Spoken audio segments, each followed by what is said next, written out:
But speaking of Fisker, previously they had been working on a couple of other projects. They had been working on solid-state batteries for the last couple of years. But Henrik Fisker, the CEO and founder of the company, he said that they completely abandoned their research and their, furthering along of solid-state batteries, because he said it's the kind of technology when you work on it for years and you get 90% of the way there. You almost have it done, but then you realize that the last 10% is much more difficult than the first 90%. And he said, they don't want to spend the resources, spend the time on actually doing that. So he said they've completely dropped solid-state batteries at this point in time because they just don't see it materializing, and it's really not worth their time and effort right now when they need to be working on actually making the vehicles. They can always outsource the batteries, get them from battery makers like most of the other car companies do.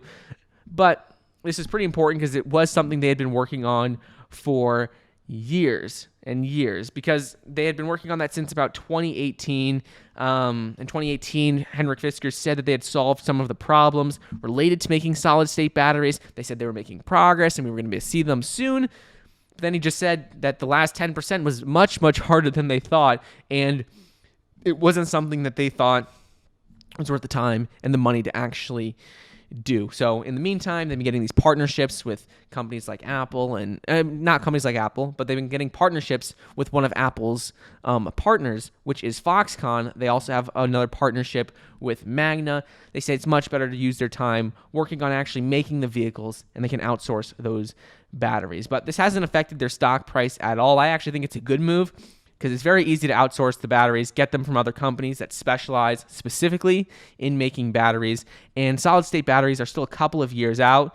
So when they are available, they can always just buy them and get them, outsourced, sent, and they could use those directly in their vehicles. But at this point, without having even produced a single vehicle yet, that should be priority number one, making the vehicles. And I think this is a good move by them. And investors obviously think the same thing. The stock price has been doing extremely well lately, continues to go up, and completely dropping solid-state batteries has not affected them at all.